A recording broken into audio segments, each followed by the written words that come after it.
The mahogany boardroom table gleamed under soft lighting as I refilled water glasses and arranged notepads with practiced efficiency. Another quarterly board meeting at Maxwell Industries, where I played the role of executive secretary for the past 18 months. If only they knew. Coffee, black, 2 sugars. James Maxwell barked without looking up from his phone. At 45, he ran his father's company the same way he probably ordered around his household staff, with casual arrogance and zero awareness. "Right away, Mr. Maxwell," I replied, keeping my voice professionally neutral.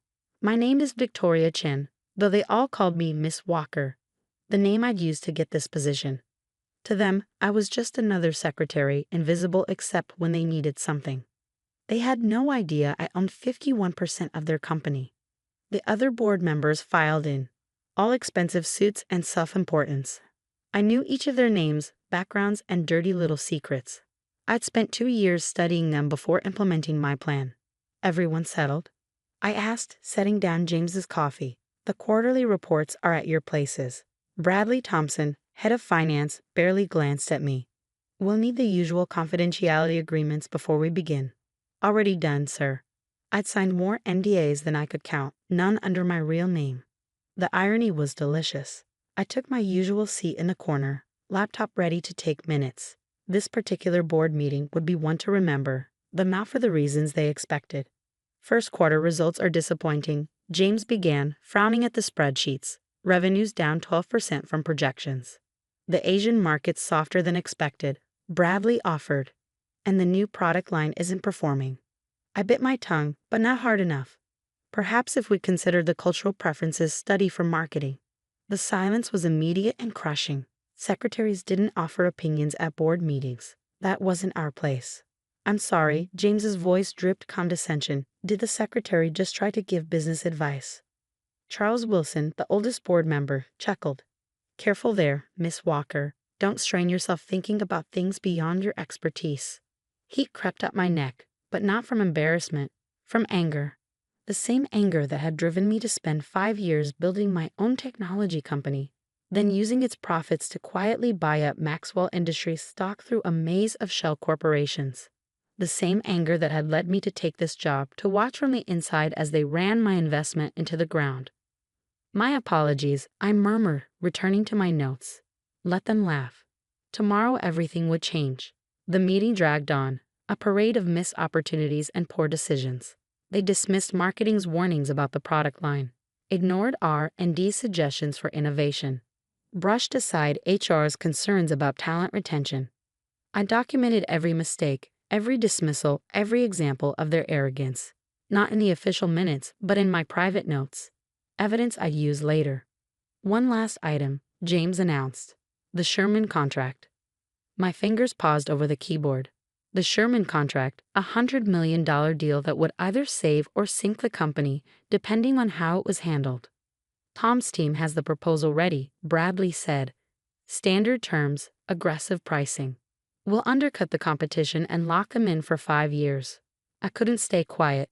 "Not about this, sir, if I may." James slammed his hand on the table. "Enough. What could you possibly know about the Sherman contract?" "Only that Sherman Industries specifically requested sustainability commitments in their RFP," I said quietly, "and that their CEO has publicly stated they won't sign long-term contracts without environmental compliance guarantees." "And how exactly would you know that?" Bradley sneered. "It was in their press release last month, and in the private conversations I've had with their board. But they didn't need to know that part." "Press release or not," James cut in, "you're not paid to analyze contracts. You're paid to take notes and get coffee, so please stick to what you're qualified for." The other board members nodded in agreement. In their minds, I was just an uppity secretary who needed to be put in her place. If they'd bothered to really look into Miss Walker, they might have discovered that I held degrees from MIT and Stanford, that I'd built and sold 2 tech companies before I turned 30, that I'd been featured in Forbes 40 under 40. But they'd never looked, never questioned. A young Asian woman applying for a secretarial position didn't trigger any alarms. Their mistake. "Of course, sir," I said, returning to my notes. "My apologies for overstepping." The meeting ended with a series of self-congratulatory remarks about their brilliant strategy. As they filed out, James paused by my desk. "Miss Walker," he said, his tone patronizing, "I know you're trying to be helpful, but please remember your place. We can easily find another secretary who understands professional boundaries." I smiled, thinking of the registered letter being delivered to the company's legal department at that very moment. "Yes, Mr. Maxwell. I understand completely." After they left, I sat alone in the boardroom, looking at the empty chairs where tomorrow's drama would unfold. The letter would be on James's desk by morning. Official notification that Victoria Chen, majority shareholder of Maxwell Industries, was calling an emergency board meeting. They'd spend tonight scrambling to figure out who Victoria Chen was, how she'd acquired controlling interest in their company, and what she wanted. They wouldn't find much. I'd been very careful about keeping my real identity private. They'd have to wait until tomorrow to meet the actual owner of Maxwell Industries. I gathered my things, straightened the chairs, and turned off the lights. One last day of playing secretary. One last day of being underestimated and dismissed. My phone buzzed. A text from my lawyer. "Documents delivered. Everything's ready for tomorrow." Perfect. I took one last look at the boardroom where I'd endured 18 months of condescension and discrimination. Tomorrow, these same chairs would host a very different kind of meeting. Tomorrow they'd learn that the secretary they dismissed owned 51% of their company. Tomorrow they'd understand exactly how badly they'd underestimated me. But tonight, I had one more pot of coffee to make, one more set of notes to file, one more day of invisible work to complete. After all, a good secretary always finishes her tasks before moving on to bigger things. I arrived early the next morning, dressed not in my usual conservative secretary attire, but in a perfectly tailored Armani suit. The security guard did a double take but said nothing as I swiped my badge. The office was already buzzing with tension. Legal teams huddled in corners, whispering urgently. Board members rushed between offices, their faces tight with concern. Nobody noticed that their secretary was dressed differently. Nobody noticed me at all. Right on schedule, James burst out of his office, waving a document. "Find out everything you can about Victoria Chen," he shouted at his assistant. "I want to know who she is, where she came from, and how the hell she got control of my company." I smiled, organizing papers for the emergency board meeting. They'd spent all night searching, finding only what I wanted them to find, a successful tech entrepreneur who quietly amassed Maxwell Industries stock through various investment vehicles over the past 3 years. What they hadn't found was the connection between Victoria Chen and their unassuming secretary, Miss Walker. At 9 a.m. sharp, the board members filed into the conference room. Their usual swagger was gone, replaced by barely concealed panic. "Coffee, Mr. Maxwell?" I asked sweetly. He waved me away, absorbed in his phone. "Not now. We're waiting for someone important." "Yes," I said, checking my watch. "You are." The room fell silent as I walked not to my usual corner, but to the head of the table. I placed my laptop down and opened it, displaying the presentation I'd prepared. "What are you doing?" Bradley demanded. "This is a private meeting." I smiled, removing my glasses, the plain ones I'd worn as part of my disguise. "I know. I called it." James stood up, his face reddening. "Miss Walker, you need to leave. Now, this meeting is for—" "My name," I cut him off, "is Victoria Chen, and I own 51% of Maxwell Industries." The silence that followed was absolute. I could almost hear their brains short-circuiting as they tried to process this information. That's impossible," Charles Wilson sputtered. "Victoria Chen is standing right in front of you," I finished. "For the past 18 months, I've watched you run my investment into the ground. I've documented every mistake, every missed opportunity, every instance of mismanagement." I clicked to the first slide of my presentation. Their faces drained of color as they saw their own words quoted back at them, alongside graphs showing the company's declining performance. "The Sherman contract?" I continued. "They're not signing it. I met with their CEO last week. They're going with our competitor, the one that actually read their sustainability requirements." James found his voice. "This is some kind of trick. You're just a secretary." "No, James, I'm the majority shareholder who's been watching you destroy this company's value through sheer arrogance." I turned to my laptop and pressed enter, and I'm not done. The screens around the room came to life, displaying live video feeds of offices around the world. In each one, security teams were escorting executives from their offices. "What is this?" Bradley's voice shook. "A corporate restructuring," I replied calmly. "As of 9 a.m., the entire senior management team is being replaced. Their termination papers are being delivered now. Your copies are in front of you." They stared at the manila envelopes I'd placed at their seats earlier, when they still thought I was just the secretary bringing them their morning papers. "You can't do this," James whispered, but there was no conviction in his voice. "I can, and I am. Check with legal if you'd like. Everything is perfectly legitimate." I smiled. I made sure all the paperwork was filed correctly. After all, that's what a good secretary does, right? Charles Wilson opened his envelope with trembling hands. "The severance terms are generous," I finished. "More generous than you deserve, given your performance. Sign now, and you can leave with dignity. Make a scene, and I release the documentation of your various indiscretions to the press." One by one, they signed. One by one, they stood on shaky legs and walked out of the room they'd dominated for so long. James was the last to sign. He paused at the door, turning back to me. "How?" he asked. "How did you hide in plain sight for so long?" "You made it easy," I replied. "You were so convinced of your own superiority that you never really looked at me. Never wondered why a secretary took such detailed notes about market trends. Never questioned why she understood complex contracts and financial statements. Because you were just the help," he said quietly, finally understanding.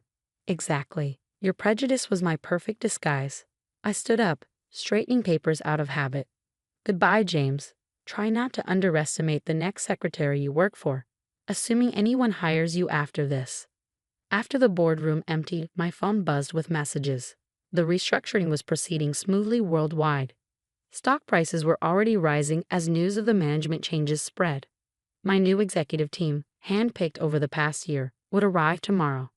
But today, I had one last thing to do. I walked to the office kitchen where I'd made countless cups of coffee. Sandra, one of the janitors, was there emptying trash bins. "Miss Walker," she smiled. "I mean, I guess I should call you Ms. Chen now." "Victoria is fine," I said, pulling an envelope from my bag. "I have something for you." Inside was a promotion letter. Head of Facilities Management, reporting directly to me. "But I'm just a janitor," she stammered. "No," I corrected her. "You're someone who knows this building and its people better than anyone. Someone who works hard without recognition. Someone who deserves a chance to prove herself." Tears filled her eyes as she read the letter. "Thank you. Thank you so much." "Just promise me one thing," I said, heading for the door. "When you're hiring your own team, don't ever use the word just. There's no such thing as just a janitor or just a secretary. Today proved that." I spent the rest of the day in my new office, James' old one, beginning the work of rebuilding Maxwell Industries. The view was different from up here, but I found myself missing my old desk's vantage point. You see things differently from the bottom. Important things that people at the top often miss. That evening, as I was leaving, I passed my old desk. A young woman was sitting there, one of the temporary staff hired to help with the transition. "Excuse me," she said timidly. "I'm not sure how to work this coffee maker." I smiled, remembering my first day here. "Let me show you. I've had some practice." Because sometimes the most powerful person in the room isn't the one at the head of the table. Sometimes she's the quiet one in a corner, taking notes, watching, waiting for the perfect moment to reveal that she's been in charge all along.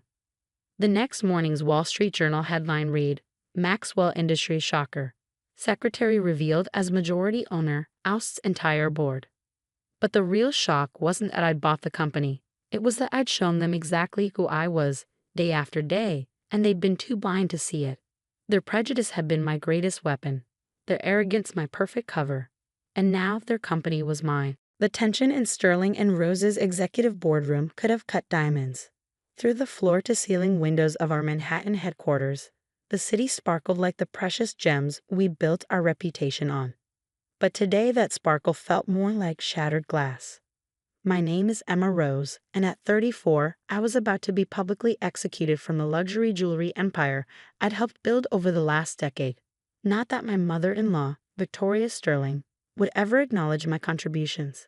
"The evidence is irrefutable," Victoria declared, her perfectly manicured hand gesturing to the financial reports spread across the mahogany table. Over $3 million in inventory discrepancies under Emma's supervision. Missing diamonds. Unauthorized transactions. I sat quietly, watching the faces around the table. The board members, mostly Victoria's longtime friends, avoided my gaze. My husband James, Victoria's only son, stared at his hands, his wedding ring catching the light. The same ring I'd personally designed when we merged our family's jewelry businesses through marriage 7 years ago. And most damning, Victoria continued, her voice dripping with artificial concern. Suspicious transfers to a Swiss bank account. I thought about the real documentation hidden in my personal safe, the actual transaction records, the evidence I'd spent months collecting. Victoria had no idea that her own greed had laid the perfect trap. Do you have anything to say in your defense? Robert Phillips, our CFO and Victoria's closest ally, asked with barely concealed satisfaction. I opened my laptop pretending to review the doctored reports they presented. In reality, I was sending a pre-written email to Marcus Chen at Deloitte's Forensic Accounting Division, the one who'd been quietly building a case for the past 6 months. Only that it seems you've made up your minds, I replied calmly. Though I'm curious about one thing. Have you shared these findings with our partners at the Swiss National Bank? Victoria's perfectly Botoxed forehead creased slightly. That's not necessary. This is a family matter. Of course it was. Because the Swiss National Bank's scheduled audit would reveal something very different from Victoria's carefully crafted narrative. The vote will now commence, Robert announced. As per company bylaws, a 2/3 majority is required to remove an executive officer. I watched as hands raised around the table, remembering my father's words when I first joined the jewelry business. In this industry, trust isn't just about relationships, it's about documentation. Every diamond, every transaction, every decision leaves a trail. With 11 votes in favor and 1 abstention, Robert declared, glancing at James, Emma Rose is hereby terminated from her position as Chief Operating Officer of Sterling & Rose, effective immediately. Victoria didn't even try to hide her triumph. Security will escort you out. And don't think about taking anything. All your files are now company property. I gathered my belongings with deliberate calm. They were so focused on their victory, they hadn't noticed what I hadn't brought to the meeting. No external drives. No documents. Nothing that would alert them to what was coming. One small detail, I said, pausing at the door. The quarterly audit from the Swiss National Bank is scheduled for Monday. I usually handle those. We're quite capable of managing our own affairs, Victoria snapped. I nodded, thinking of the evidence safely stored with 3 different law firms. Of course, though you might want to review the Antwerp diamond shipments from last quarter, particularly the ones that never quite made it to our inventory. Victoria's face remained impassive, but her fingers tightened on her Hermes scarf. Are you threatening me? Not at all.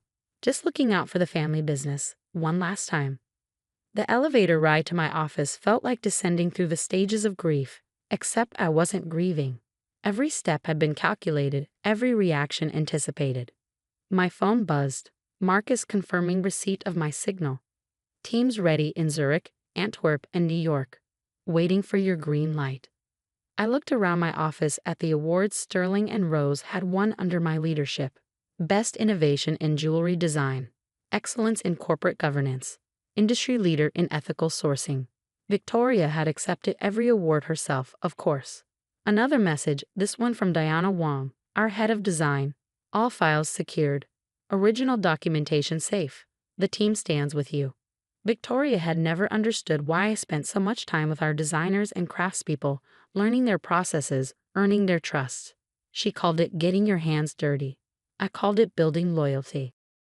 A final message went out to 20 different recipients across 3 continents, key people in our supply chain who knew the truth about Victoria's cost-saving measures. Execute Protocol Diamond. Within hours, secured servers would receive encrypted files. Security cameras would preserve unedited footage. Most importantly, every fraudulent transaction, every manipulated inventory record, every hidden account would be exposed. As I walked past our flagship store's window displays, I paused to admire the Legacy Collection, my final design series for Sterling & Rose. Each piece told a story of heritage and tradition. Victoria had tried to cut corners even there, substituting lower-grade diamonds, but I caught it in time. James called as I reached my car. Emma, I'm sorry. I should have. Save it, I interrupted quietly. Just make sure you're in the office on Monday. You'll want to see this. See what? Emma, what are you planning? Ask your mother about the Antwerp shipments. Ask her about the real reason we switched suppliers. Better yet, ask her about account number 2,547,839 at Credit Suisse. Silence. Then, what have you done? Nothing yet. But Monday's going to be very interesting. As I drove home, I thought about my father's other piece of advice. In the jewelry business, reputation is everything. Once lost, no amount of diamonds can buy it back. Victoria thought she orchestrated the perfect coup, but she'd forgotten something crucial about family businesses. Sometimes the most dangerous person is the one who knows where all the real jewels are buried. And I had documented every single one. The weekend passed in a calculated dance of international coordination. While Victoria celebrated her victory at her Hamptons estate, I orchestrated the endgame from my home office, surrounded by monitors tracking activities across 3 continents. Diana's messages kept coming. Victoria's trying to access the design vault. They're rushing to modify inventory records. Robert's been in the office all weekend. I smiled, knowing every desperate attempt to cover their tracks was being documented. My phone buzzed with an update from Marcus, Swiss team in position. Antwerp documents secured. New York audit team ready. Monday morning arrived with the crisp clarity of a flawless diamond. I walked into Sterling and Rose's headquarters at precisely 8:45 a.m., accompanied by Marcus Chen and 2 representatives from the Swiss National Bank's audit division. Mrs. Rose, the security guard stuttered. We were told. They're with me, I interrupted, holding up my still active security badge. Victoria had been too busy celebrating to handle such details. Emma, Victoria's voice cracked through the lobby. You have no authority to be here. Actually, said Werner Schmidt, the lead Swiss auditor. Mrs. Rose's presence was specifically requested, given her role in identifying certain irregularities in international transactions. Victoria's perfectly composed face flickered. Behind her, Robert Phillips appeared, looking like he hadn't slept in days. This way, I said to the audit team. We should start with the Antwerp shipping records. The next 4 hours systematically dismantled Victoria's carefully constructed fraud. The missing diamonds hadn't disappeared under my supervision. They'd been deliberately misdirected through a complex network of shell companies, all leading back to private accounts controlled by Victoria and Robert. The scale of the fraud is remarkable, Marcus commented, reviewing transaction records. Over $50 million in diamonds diverted over the past 3 years, premium stones replaced with lower-grade substitutes, false certification documents. That's absurd, Victoria declared, but her hand trembled as she reached for her water glass. These records are clearly fabricated. Actually, Werner interrupted, these records match perfectly with our banking documentation. Particularly interesting is account number 2,547,839 at Credit Suisse. Would you care to explain the deposits? James burst into the conference room, his face ashen. Mother, what have you done? I opened my laptop, displaying the evidence I gathered. Your mother found a clever way to increase profits. Premium diamonds would be ordered and paid for, but cheaper substitutes would be used in our pieces. The real diamonds would be resold through unofficial channels, with the profits going to private accounts. You can't prove, Robert began. Can I? I pulled up more documents. Every substitution was documented by our quality control team. Every diverted shipment tracked. Every false certification recorded. I even have footage from our workshop security cameras showing the substitutions taking place. Deanna entered with another stack of evidence. The design team kept our own records, she said. We knew something was wrong when the diamonds didn't match our specifications. Victoria's composure finally cracked. You planned this. All of it. No, Victoria, you planned this. I just made sure there was a record of everything you did. Every decision that put profit above integrity. Every action that risked our company's reputation. The company is mine, she snarled. I built this empire. Actually, Marcus interjected, according to these ownership documents, it's a publicly traded company with strict corporate governance requirements. requirements that have been severely violated. The next few hours brought waves of revelations. The Swiss National Bank froze multiple accounts. Interpol was notified of the international fraud aspects. The board was hastily reconvened. The situation is unprecedented, our corporate counsel explained to the stunned board members. The evidence of fraud is overwhelming.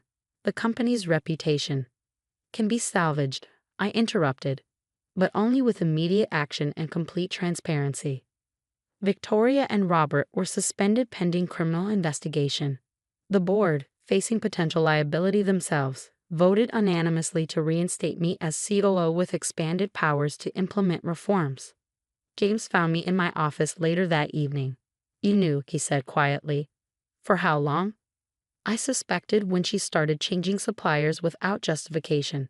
I knew for certain when Diana showed me the diamond substitution records." I paused. "The only question was whether you were involved." He shook his head. "I trusted her. We all did." "Trust without verification is just willful blindness," I replied, quoting my father again. The next months were intense. We implemented new authentication protocols throughout our supply chain.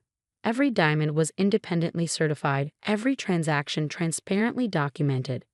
Diana's design team was empowered to maintain strict quality standards. The press coverage evolved from scandal to redemption story. "Sterling and Rose emerges stronger after fraud discovery," read one headline. "Ethical luxury. How one executive saved a jewelry empire," said another. 6 months later, I stood in our main workshop, watching our artisans at work. The legacy collection had been completely remade, this time with the premium diamonds it deserved. "Just like your father would have wanted," Diana said, admiring a particularly intricate piece. Our stock price had initially plunged but recovered as confidence in our new transparency measures grew. More importantly, we were creating pieces we could be proud of again. Last week, a young jewelry designer asked me how to maintain integrity in an industry built on trust. "Remember," I told her, sharing my father's wisdom, "every diamond tells two stories, its own and the story of how it was handled. Make sure both stories can bear scrutiny." Victoria and Robert eventually pleaded guilty to multiple fraud charges. James filed for divorce, unable to reconcile with his mother's betrayal.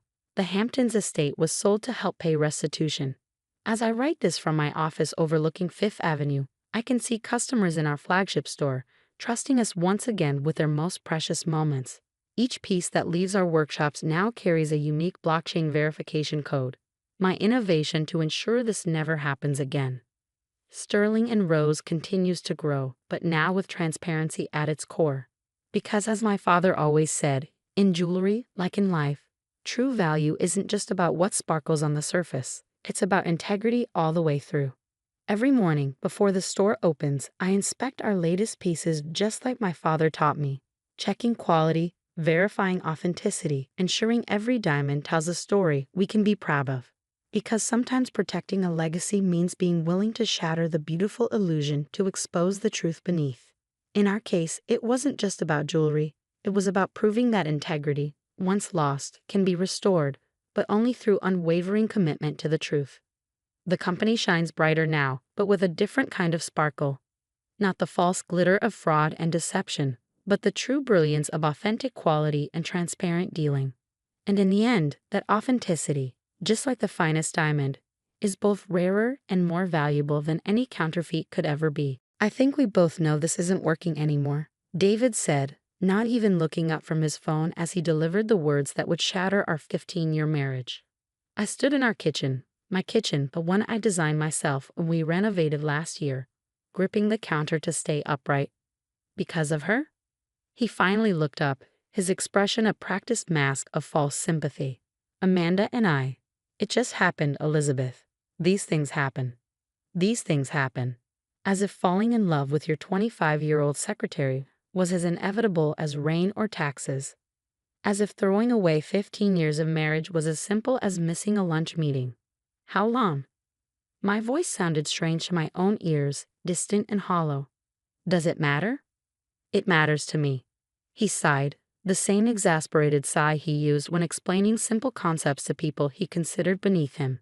6 months, but it's not about the time, Elizabeth. Amanda and I, we connect on a different level. She understands me. I almost laughed. Amanda understood him. Amanda, who'd been his secretary for barely a year. I'd supported him through law school, working 2 jobs so he could focus on his studies. I'd helped him build his law practice from nothing, spending countless nights reviewing contracts and organizing client files. She's half your age, I said quietly. Age is just a number. He stood up, straightening his designer tie, the one I'd given him for his last birthday. I've already talked to Kyle about the divorce. He'll have papers drawn up by Monday. Kyle, his best friend and the firm's top divorce attorney. Of course, David would have already arranged everything. He'd probably been planning this for months, moving pieces into place while I decorated our house and planned our future. I'll be staying at Amanda's place, he continued, as if discussing a minor schedule change. Take whatever time you need to, sort things out here. Sort things out, like I was organizing a messy closet instead of picking up the pieces of my shattered life. One question, I said as he turned to leave. Was I ever enough? He paused at the door, and for a moment I saw a flicker of something in his eyes. Guilt? Regret? But it vanished quickly, replaced by that practiced lawyer's neutrality. You're just, different people want different things, Elizabeth. Amanda's more, he gestured vaguely, dynamic, career-focused. I stood there long after he left, staring at the life we'd built together. The kitchen where I'd taught myself gourmet cooking because he loved fine dining. The living room where I'd hosted countless dinner parties for his clients. The office where I'd helped him build his practice into one of the city's top firms. Everything in this house screamed of the life I'd put on hold to support his dreams. My phone buzzed. A text from my best friend, Maria. Girls' night still on for tomorrow? I stared at the message, tears finally spilling over. How could I tell her? How could I admit that while I'd been planning dinner parties and redecorating our house, my husband had been falling in love with his secretary? Rain check, I typed back. Something's come up. The next few days passed in a blur. Kyle's office sent over the divorce papers, complete with a post-it note suggesting I review and sign quickly to expedite the process. David had already signed his copies. I sat at our dining room table, my dining room table now, according to the proposed settlement, reading through the documents. 15 years of marriage reduced to 48 pages of legal jargon. That's when I saw it. Buried in the division of assets was a clause about David's law firm. Husband retains full ownership and control of Morgan and Associates legal services, including all client relationships and business assets. I remembered the nights I'd spent building their first client database. The weekends sacrificed to organize client files. The relationships I cultivated through all those dinner parties. I don't think so, David, I whispered, reaching for my phone. I called Patricia Chen, a lawyer I'd met at one of those countless networking events. Unlike David's country club friends, Patricia had worked her way up from nothing. She'd built her own practice while raising 3 kids as a single mother. Elizabeth? She sounded surprised to hear from me. Everything okay? I need a divorce lawyer, I said. Someone who isn't afraid to go up against Morgan and Associates. Silence for a moment. Then, come to my office. Now. Patricia's office was nothing like David's sleek, modern workspace. Her desk was cluttered with family photos and case files, and her walls displayed her children's artwork alongside her law degrees. He's trying to screw you, she said bluntly, reviewing the divorce papers. This clause about the firm, it's not just about the business, it's about silencing you, making sure you can't compete with him. Can he do that? She smiled, a predatory gleam in her eye. Not if we play this right. Tell me something. How much of the firm's success is because of you? I thought about it. I built their entire client management system, organized their filing system, most of their major clients. I cultivated those relationships through networking events and dinner parties. And did you ever receive compensation for this work? No, I was his wife. It was just expected. Patricia leaned forward. Elizabeth, you weren't just his wife. You were an unpaid consultant who helped build a multi-million-dollar law firm. And now we're going to make him pay for that. The legal battle that followed was brutal. David was shocked when I contested the settlement, even more shocked when I demanded compensation for my years of uncompensated work. Kyle tried to paint me as a bitter housewife seeking revenge, but Patricia was better. She had documentation, emails, party plans, client testimonials. evidence that I'd been instrumental in building the firm's success. In the end, David and Kyle had to settle. I walked away with $2 million and, more importantly, no restrictions on my future business ventures. What now? Patricia asked after the final papers were signed. I looked around her office at the organized chaos that somehow worked perfectly, so different from David's sterile corporate environment. An idea started forming. How much would it cost to start a consulting firm? I asked. Specializing in law firm management and client relations? Patricia's eyes lit up. With your settlement money? You could build something significant. But, she hesitated, you'd be competing with David's firm. No, I smiled. I'd be building something better. That night, I sat in my home office, no qualifiers needed, and started planning. I'd spent 15 years supporting someone else's dreams. Now it was time to chase my own. I called Maria. Remember when we talked about starting a business together back in college? The management consulting thing. God, that feels like a lifetime ago. What if it wasn't too late? Silence then. I just quit my job last week. Been too scared to tell anyone. I laughed. Perfect timing. Maria had an MBA and years of corporate consulting experience. I had intimate knowledge of law firm operations and a robust network of contacts. Together, we had everything we needed to start something extraordinary. 6 months later, Wilson & Rodriguez Consulting opened its doors. We specialized in helping law firms streamline their operations and improve client relations. Our first client? A small firm run by 3 female partners who left one of the city's biggest practices to start their own venture. Within 2 years, we'd grown from just Maria and me to a team of 15. Our reputation spread through the legal community. We were the ones to call when you needed to modernize your practice, improve client retention, or completely overhaul your operations.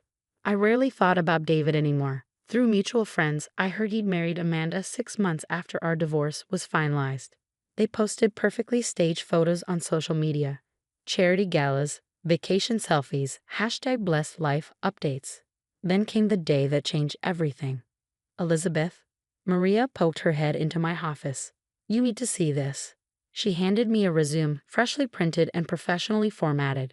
The name at the top made my heart stop. Amanda Morgan. She applied for the senior client relations position. Maria said quietly, her interview is scheduled for next week. I stared at the resume, noting how she listed her current job. Office manager at Morgan & Associates. So she'd gotten a promotion from secretary. How progressive of David. Does she know? I asked. That I own the company?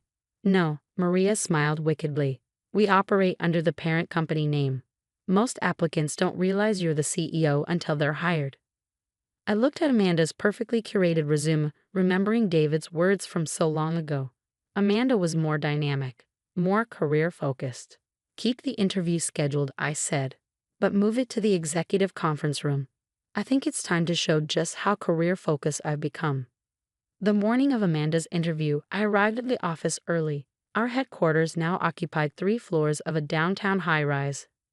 A far cry from the small office we'd started in 5 years ago. Everything's ready, Maria announced, walking into my office with 2 coffee cups. The executive conference room is set up. Amanda Morgan's scheduled for 10 a.m.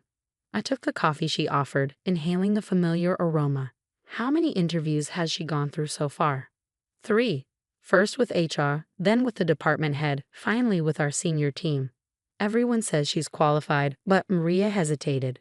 But there's something off. She's polished, professional, but there's this undertone of entitlement. Like she expects special treatment. I smiled grimly. Interesting. Did she mention her connection to Morgan & Associates? Only that she's their office manager. No mention of being married to the owner. I checked my watch. 9:45 a.m. time to prepare for our meeting. The executive conference room was our most impressive space. Floor-to-ceiling windows offering spectacular city views, a massive mahogany table, and state-of-the-art technology built into every surface. We usually reserved it for major client meetings.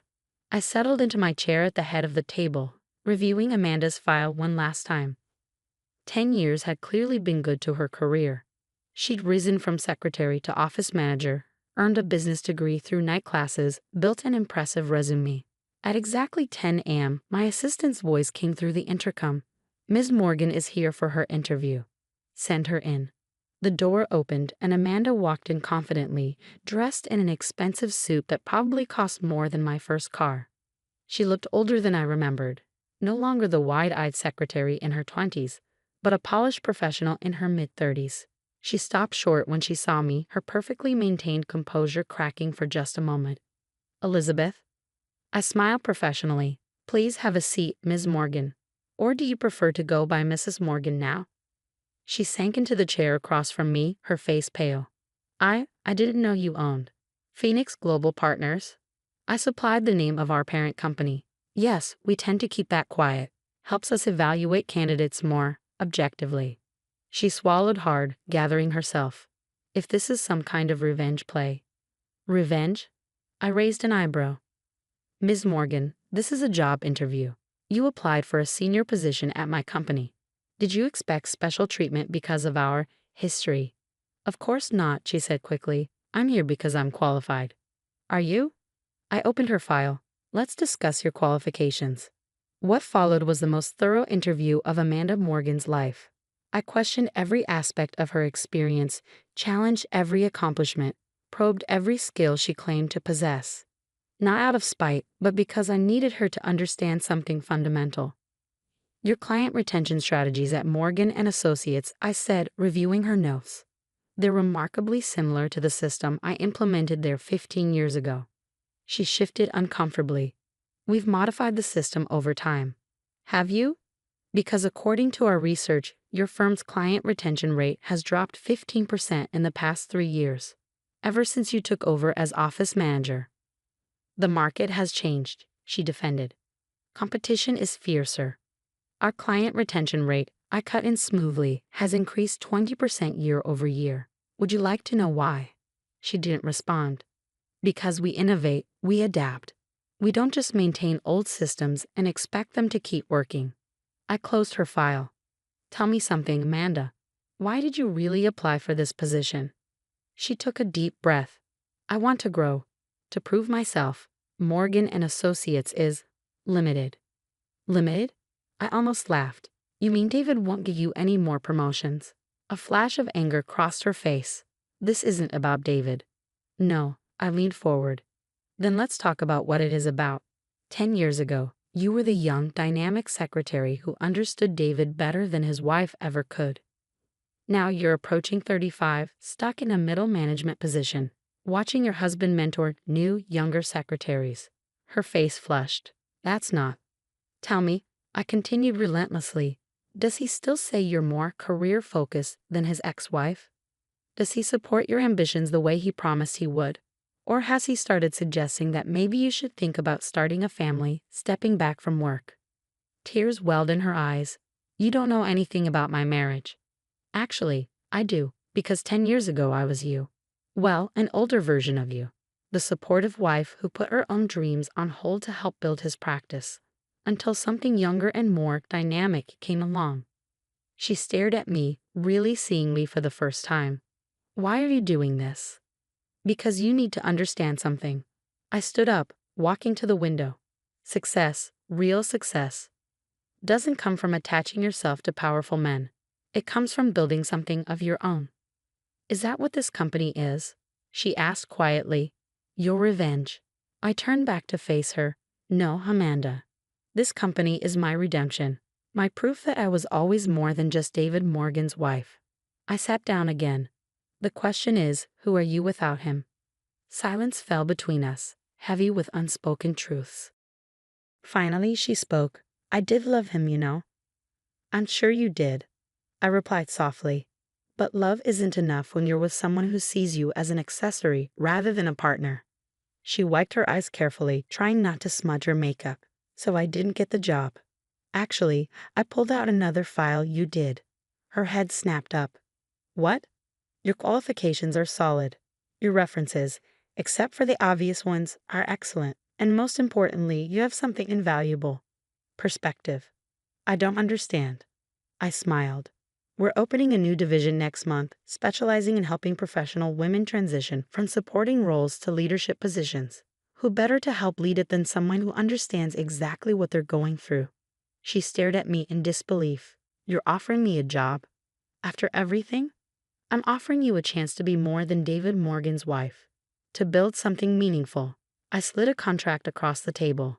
The salary is competitive. The work will be challenging. And yes, you'll have to deal with the awkwardness of working for your husband's ex-wife. But you'll also have the opportunity to help other women avoid the traps we both fell into. David won't like it, she whispered. No, I agreed. He won't. But that's not your problem anymore, is it? She picked up the contract with trembling hands. Why are you really doing this? Because 10 years ago, I thought losing David was the end of my story. Instead, it was the beginning. Maybe it's time for your new beginning too. 2 weeks later, I sat in my office reviewing quarterly reports when Maria burst in grinning. You have to see this. David just arrived in the lobby. I checked the security feed on my computer. Sure enough, there was David Morgan, looking considerably older than the last time I'd seen him, demanding to speak with me. Should I have security remove him? Maria asked. No, I smiled. Send him up. David stormed into my office moments later, his face red with anger. What the hell do you think you're doing? Running my company, I replied calmly. Did you have an appointment? You hired my wife. I hired a qualified professional who happened to be your wife. Unless you're suggesting Amanda isn't qualified. He ran a hand through his graying hair, a nervous gesture I remembered well. This is a trick, some kind of revenge scheme. David, I cut him off. Not everything is about you. Amanda applied for a position. She interviewed. She accepted our offer. The fact that it makes you uncomfortable is irrelevant. I won't allow it. I stood up slowly. Allow it? She's your wife, David, not your property. Just like I wasn't your property 10 years ago. This is different. No, it's exactly the same. Except this time, the woman you're trying to control has someone in her corner. Someone who understands exactly what it's like to be married to David Morgan. He stared at me, really seeing me perhaps for the first time in years. You've changed. Yes, I agreed, I have, and soon Amanda will too. That's what scares you, isn't it? The thought of your wife becoming something more than just Mrs. David Morgan. He turned to leave, then paused at the door. You'll regret this. No, David. The only thing I regret is not doing it sooner. After you left, Maria came in with 2 glasses of champagne. Well, that was entertaining. I took a glass, clinking it against hers.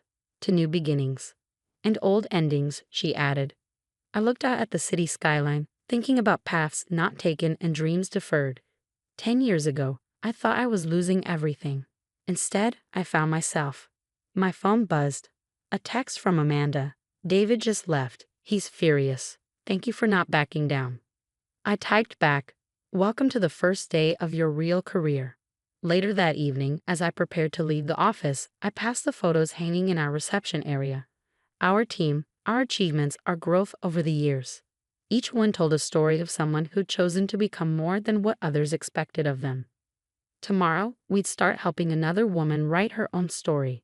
And somewhere in the city, David Morgan would finally understand what he'd lost all those years ago. Not just a wife, but a woman who was always destined to become so much more. In Chinatown, they say the oldest restaurants hold the deepest secrets. My grandfather's Golden Dragon restaurant had been serving dim sum since 1946, and its biggest secret was about to turn my mother-in-law's real estate empire upside down. My name is Lucy Chin, and I inherited more than just recipes when my grandfather passed away. I got the one thing standing between Barbara Wilson and her $500 million development project. The last original building in San Francisco's historic Chinatown district.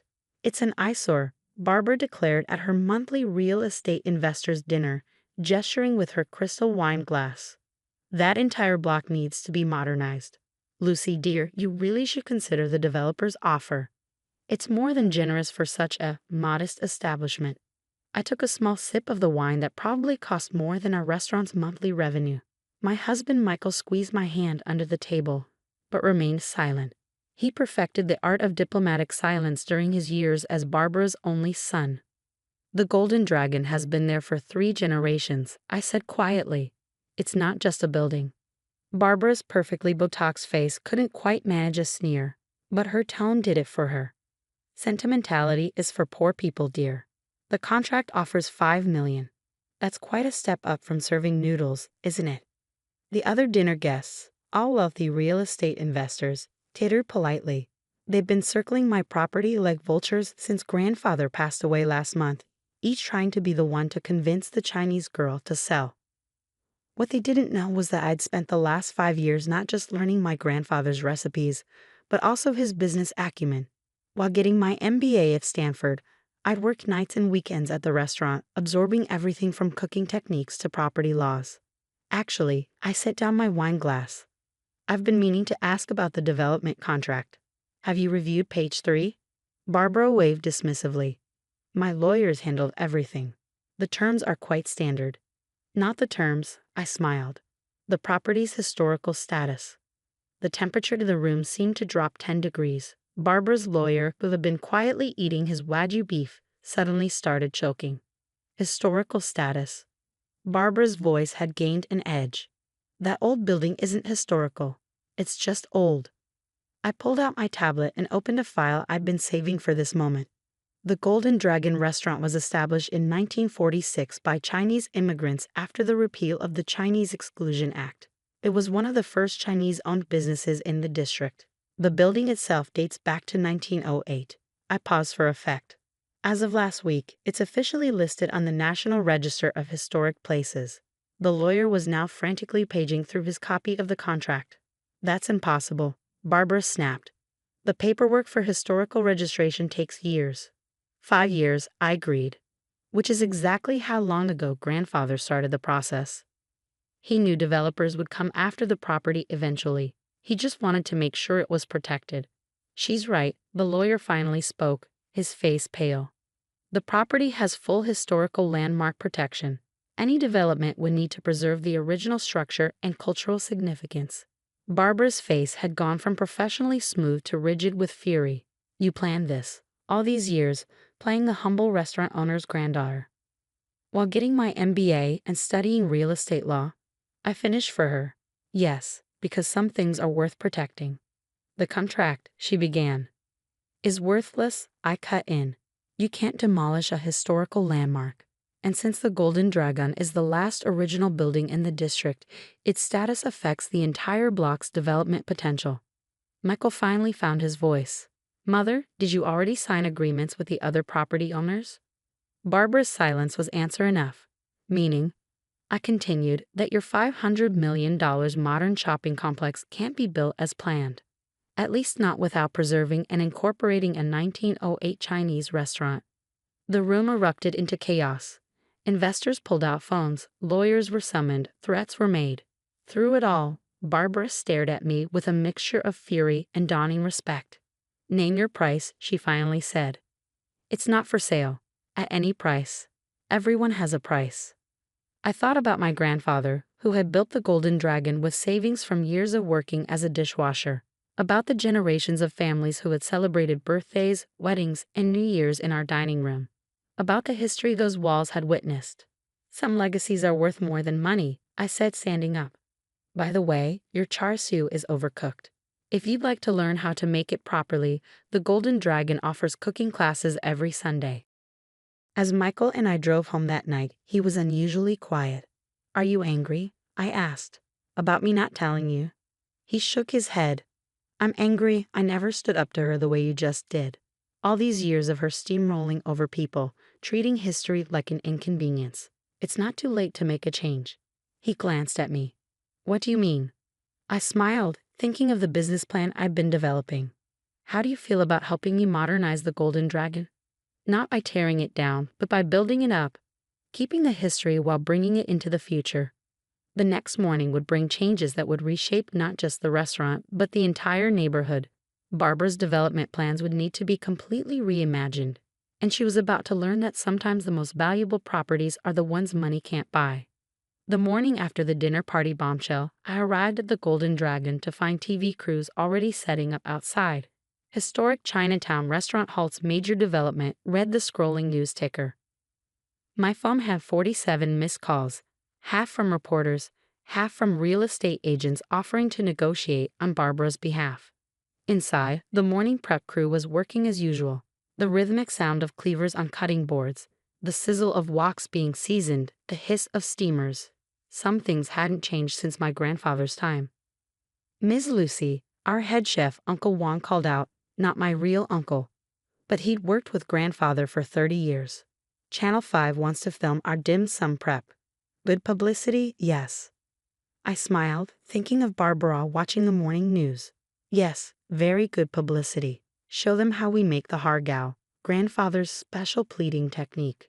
The story was quickly becoming bigger than just one restaurant. Preservationists hailed the Golden Dragon as a victory for cultural heritage. Real estate blogs dissected Barbara's failed development plan. Local politicians rushed to be photographed eating dim sum in our dining room. "Your mother's online too," my assistant reported. "She says it's urgent."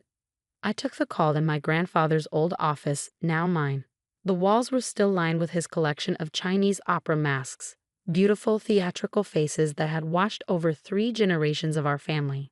"The Historical Society wants to do a feature on the restaurant," Mom said without preamble. They found grandfather's old photos, the original business license, everything. "What of the other thing?" I asked. "Did you find it?" "Yes," she paused. "Are you sure about this, Lucy? Once you open that door." "It's time," I said firmly. "Grandfather kept this secret for decades. Now it can help save more than just our restaurant." The door opened and Michael walked in, looking apologetic. "Mother's called an emergency board meeting. She wants to discuss alternative development strategies." I checked my watch. Perfect timing. "Tell her I'll be there," I said. "I have something she needs to see." Barbara had assembled her entire real estate empire in the Wilson Development Group's sleek conference room. Lawyers, architects, investors, all looking somewhat shell-shocked after yesterday's revelation. "Lucy," Barbara's greeting was arctic. "How kind of you to join us. We're discussing ways to preserve your historical landmark while still moving forward with necessary neighborhood improvements." I set my grandfather's old leather briefcase on the table. "Before we discuss that, there's something you should know about the other buildings in the block." "We already own those properties," Barbara snapped. "All legally purchased." "Yes," I agreed. "But did you research their history? Their original owners?" The room grew very quiet. I opened the briefcase and withdrew a stack of yellowed documents. In 1943, when the Chinese Exclusion Act was still in effect, Chinese immigrants couldn't legally own property.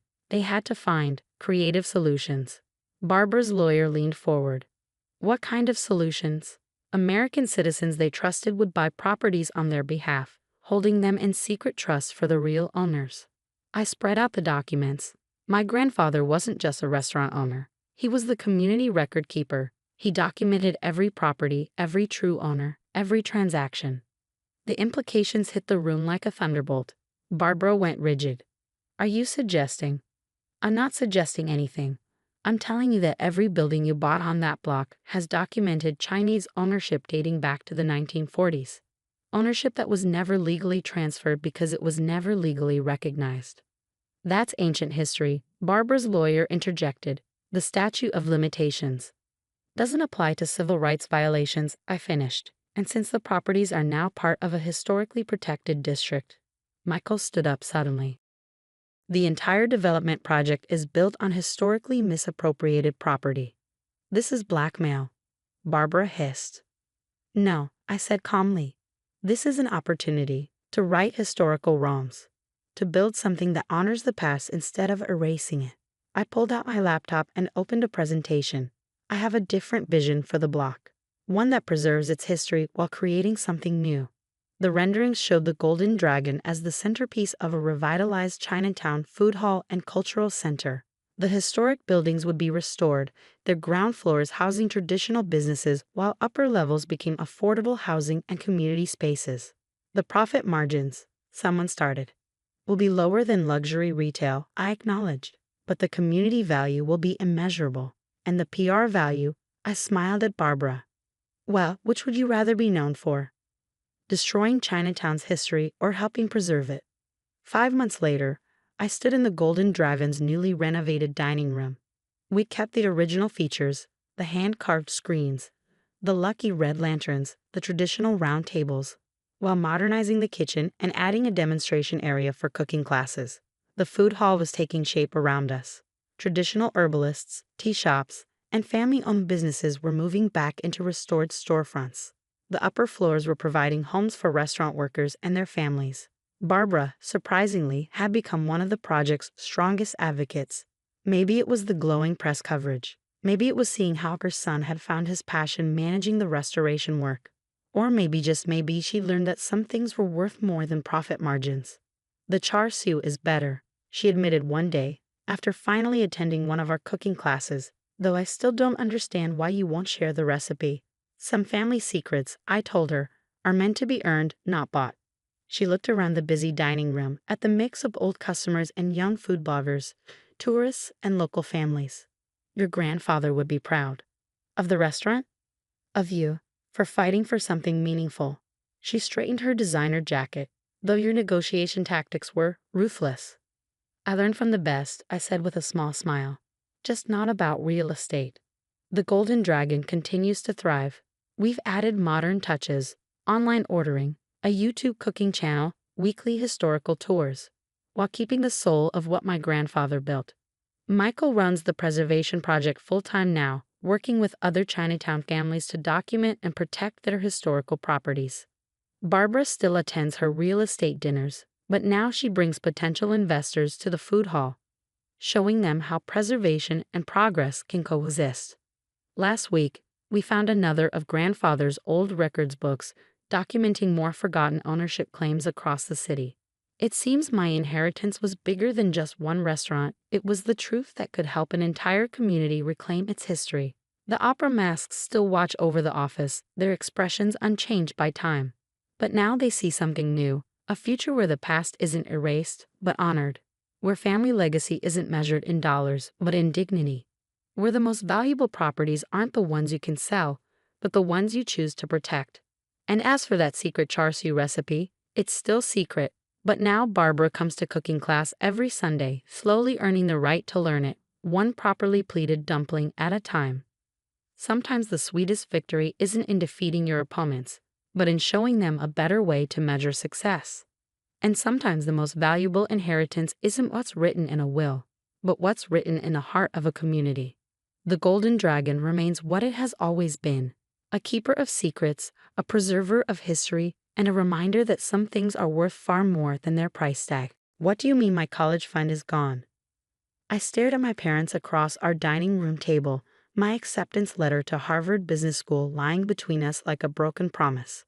My mother avoided my eyes, fiddling with her expensive necklace, while my father cleared his throat. Now, Alexandra, he began in his business executive tone, your sister Olivia is getting married in 3 months. The Winters are one of the most influential families in the city. This wedding needs to be exceptional. I felt my world crumbling. At 18, I'd worked myself to exhaustion to get into Harvard. Perfect grades, extracurriculars, glowing recommendations. The acceptance letter had arrived yesterday. Today, I learned my future had been traded for flower arrangements and a designer wedding dress. But that was my money, I whispered, you promised. You've been saving it since I was born. Oh, darling, my mother finally looked at me, her smile condescending. You're so smart. You'll figure something out. Olivia needs this wedding. The Winters expect a certain standard.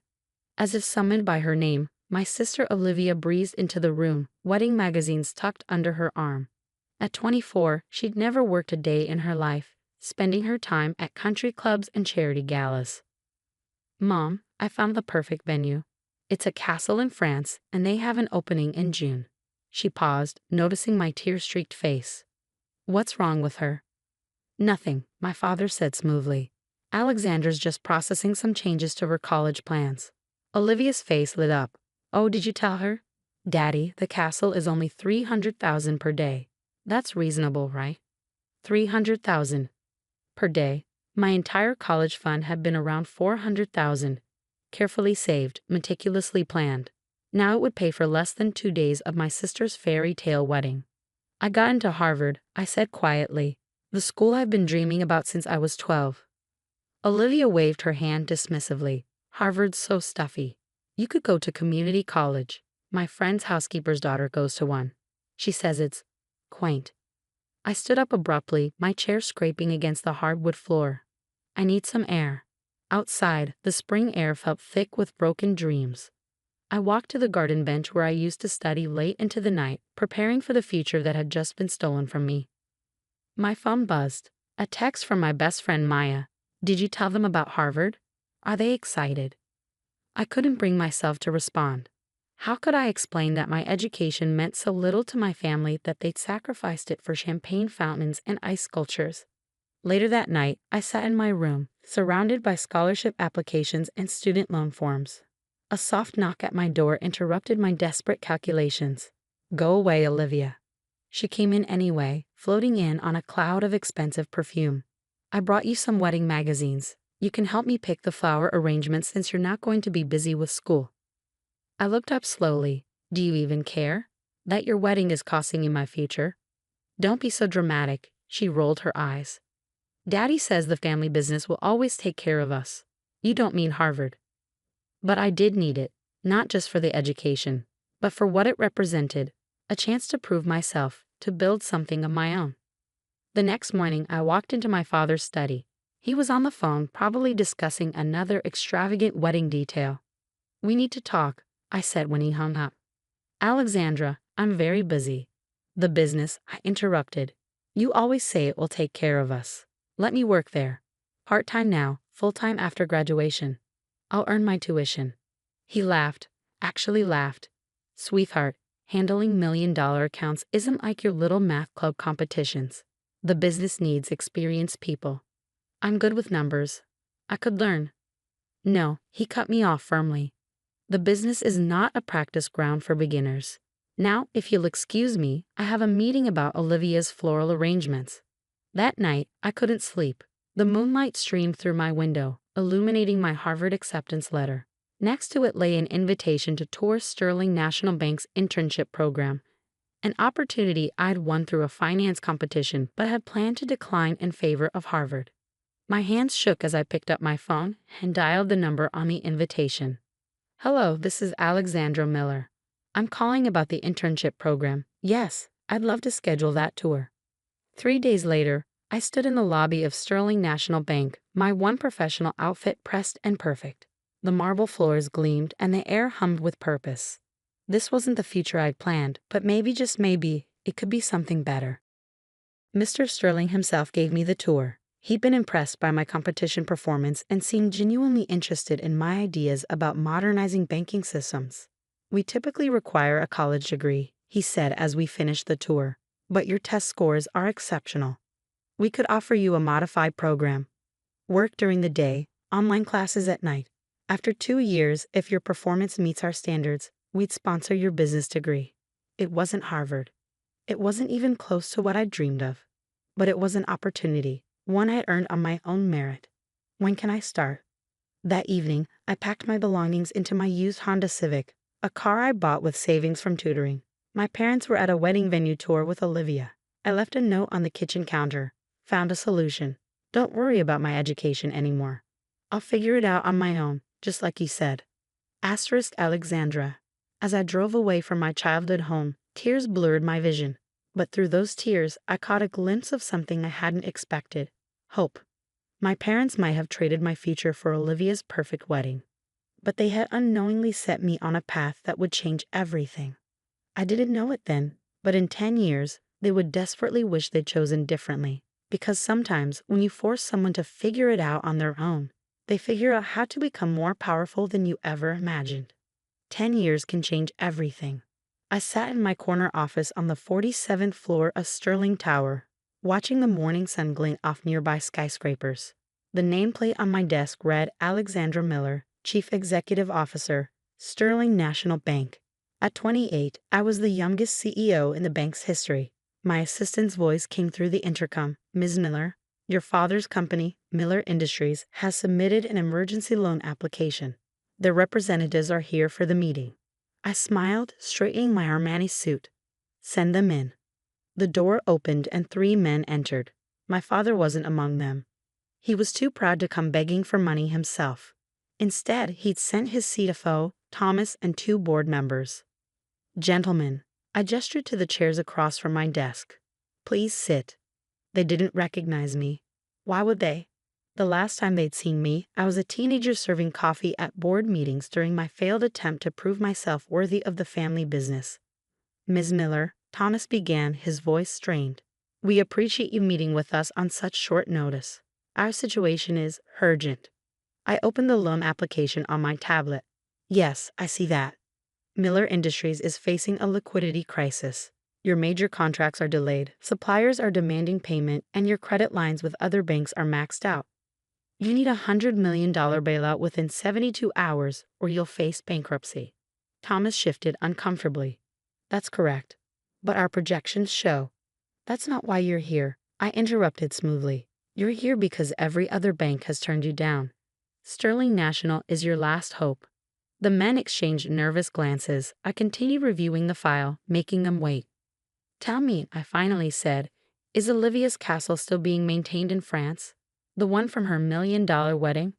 Their confusion was visible. I don't understand how that's relevant, Thomas stammered. Oh, it's very relevant. You see, I like to understand how companies spend their money before I lend them more. I pulled up another document. For instance, in the past 5 years, while your company was losing market share, the Miller family spent $23 million on personal expenses, including upkeep on a French castle that's used maybe 2 weeks a year. Recognition finally dawned in Thomas's eyes. Alexandra, Robert Miller's daughter. I smiled. The one who was too inexperienced for the family business? Yes. Life is full of irony, isn't it? The color drained from their faces. They knew in that moment exactly what this meant. My phone buzzed. A text from Maya, now my chief operating officer. Your parents just arrived in the lobby. Security asking if they should send them up. Excuse me, gentlemen, I said, standing. It seems we'll have some additional participants in this discussion. Minutes later, my parents burst into the office. They'd aged in 10 years, my father's hair now completely gray, my mother's carefully maintained appearance showing cracks of stress. Alexandra, my mother's voice shook. You own Sterling National? Not just own it, I corrected. I built it. Remember when you said I was smart and would figure things out? Well, I did. My father stepped forward, his business mask slipping. Princess, whatever happened in the past? Don't, I cut him off. Don't try to princess me now. Not after you traded my education for Olivia's wedding. Not after you said I wasn't good enough for the family business. We did what we thought was best, my mother pleaded. Olivia's wedding was important for our social standing. And now your social standing is about to collapse, I noted. Unless I bail you out. The room fell silent. 10 years of hurt, dismissal, and underestimation hung in the air between us. The loan application is denied, I said quietly. You can't do this, my father exploded. We're your family. I stood up, my voice deadly calm. Family? Let me tell you about family. Mr. Sterling became my family. He mentored me, believed in me, supported my education. When he died last year, he left me controlling interest in this bank because he trusted my judgment. I walked to the window, looking out at the city. Maya, my best friend from high school? She's my COO now. We put ourselves through business school together, working days, studying nights. That's family. But the company, Thomas interjected. Hundreds of people will lose their jobs. No, they won't, I turned back to face them. Because Sterling National isn't denying the loan. We're buying Miller Industries. My father's face went pale. What? Our offer is fair, 40 cents on the dollar, given your situation. We'll protect the employees, maintain operations, but the Miller family will no longer be in control. I slid a document across the desk. You have 1 hour to decide. That's how long before the market opens and your stock crashes on news of the loan denial. My mother started crying. How can you do this to us? The same way you did it to me, by telling myself it's just business. I pressed the intercom. Maya, please come in with the paperwork. Maya entered, carrying a folder. She'd been there that night 10 years ago. And let me sleep on her couch when I first left home. Now she stood beside me, a symbol of the real family I'd built. 1 hour, I repeated. They signed the papers with trembling hands. Miller Industries, the company my grandfather had built, the company that had been too good for me, was now mine. As they left my office, defeated and broken, my father turned back. I hope you're satisfied. I hope destroying your family was worth it. I didn't destroy our family, I replied. You did that 10 years ago. I just built something better from the ashes. Later that evening, I drove to the old house, my childhood home. It was dark, empty. A for sale sign stood in the yard. Olivia's perfect wedding had lasted 3 years before ending in a messy divorce. The French castle stood empty, a monument to misplaced priorities. My phone buzzed with a news alert: Sterling National acquires Miller Industries in surprise takeover. Below was a message from Mr. Sterling's widow.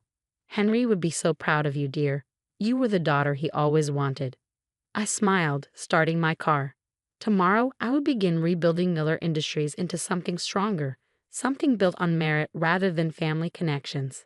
The employees would keep their jobs, the contracts would be saved, but the Miller family's reign was over. Sometimes the best revenge isn't destroying what others built. It's building something so much greater that they're forced to watch from the sidelines, remembering the moment they chose the wrong child to believe in. My Harvard acceptance letter still hangs on my office wall, next to my executive MBA from Stanford, earned at night while working my way up through Sterling National. It reminds me that sometimes, when one door closes, you don't just find another door. You build your own building. The next morning, a final text came from my mother. We're sorry. We were wrong about you. My response was simple. I know, but I'm not sorry, because you taught me the most valuable lesson. That sometimes having to figure it out on your own is the greatest gift anyone can give you, even if that wasn't what you intended. And that's how the daughter they wouldn't send to college ended up owning not just a bank, but their entire legacy. Sometimes, karma doesn't just strike, it transforms everything in its path.